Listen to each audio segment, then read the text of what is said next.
Bonjour, bienvenue sur ma chaîne. Aujourd'hui, je vais faire une recette de pâte à pizza. Donc, j'ai déjà présenté plusieurs recettes de pâte à pizza, mais celle-ci, c'est vraiment ma préférée. C'est celle que je fais le plus souvent. Parce que c'est une pâte à pizza qui goûte vraiment comme la pâte à pizza faite avec la farine de blé entier. Et puis, c'est une pâte à pizza sans produits laitiers et sans noix. C'est une pâte à pizza qui goûte comme la pâte à pizza Unbun qu'on retrouve dans les produits surgelés, dans les magasins d'alimentation naturelle. Et puis, c'est aussi la croûte Unbun qui est utilisée dans les restaurants Pizza Pizza. Donc, les restaurants Pizza Pizza offrent une pâte cétogène. Donc, c'est la pâte Unbun qui est utilisée. Mais faites attention, si vous allez chez Pizza Pizza, ils ont aussi une croûte de chou-fleur. Donc, on pourrait penser que c'est aussi une option cétogène, mais malheureusement, dans la pâte de chou-fleur, il y a beaucoup de glucides. Donc, les ingrédients ne sont pas du tout cétogènes. Donc, vous devez vraiment demander la pâte à pizza céto. Donc, c'est une pâte à pizza qui goûte exactement comme les pâtes à pizza de blé entier. Si vous voulez en apprendre plus sur l'alimentation cétogène, allez visiter mon site ketosantéplus.com. Vous allez aussi y retrouver plus d'une centaine de recettes. Donc, je m'installe et je vous reviens dans quelques secondes.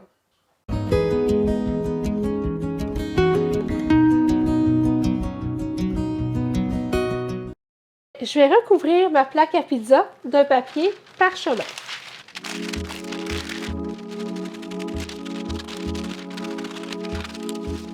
Je vais mettre ça de côté et puis je vais préchauffer le four à 350 degrés Fahrenheit. Je vais utiliser un moulin à café pour me faire de la farine de graines de citrouille. Si vous n'avez pas de problème avec les noix, vous pouvez remplacer la graine de citrouille par de la farine d'amande. Donc, je vais avoir besoin d'une demi-tasse de graines de citrouille. Si vous utilisez la farine d'amande, vous allez utiliser la même quantité, donc une demi-tasse de farine d'amande.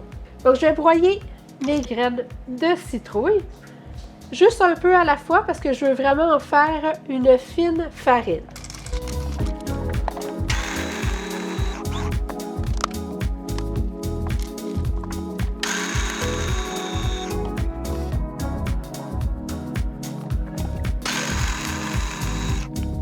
Si vous devez éviter les noix, donc la farine de graines de tournesol ou la farine de graines de citrouille, ça peut être vraiment des belles options pour remplacer la farine d'amande.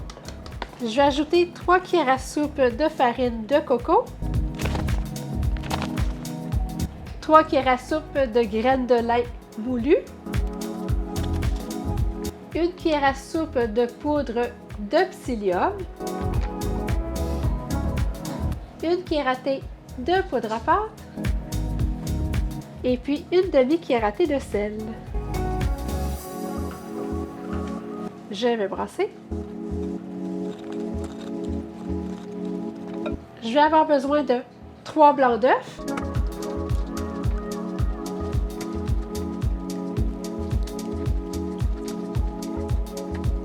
gaspillez pas les jaunes d'œufs. Vous pouvez les utiliser pour faire une excellente crème glacée. Je vous mets le lien juste ici en haut. Vous pouvez aussi vous faire des crèmes brûlées. Donc, je vous mets aussi le lien juste ici en haut. Je vais ajouter mes blancs d'œufs. Et puis, je vais aussi avoir besoin d'un œuf entier. Je vais ajouter 2 cuillères à soupe d'huile d'olive. Une demi-cuillère à soupe de vinaigre de cidre de pomme. Et puis, une demi-tasse d'eau chaude.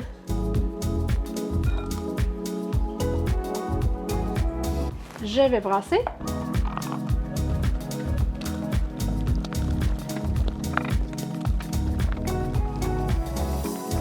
Je vais laisser la pâte reposer 5 minutes pour laisser le temps au psyllium d'absorber les liquides.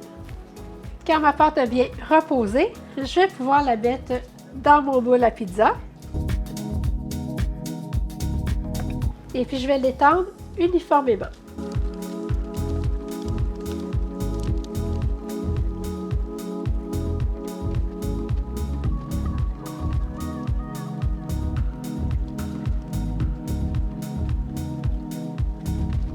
Je vais mettre ma pâte au four pour 15 minutes. Donc, je vais faire pré-cuire la pâte avant de la garnir. Pendant que ma pâte est au four, je vais préparer mes garnitures. Ma croûte est prête, donc il me reste juste à la garnir.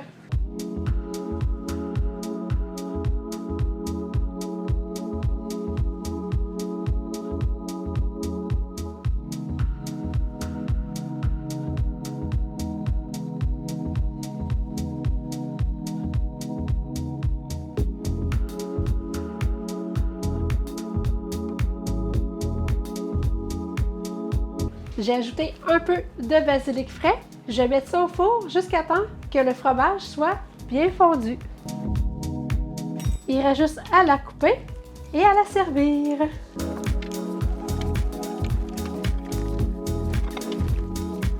Donc la croûte, elle est bien cuite.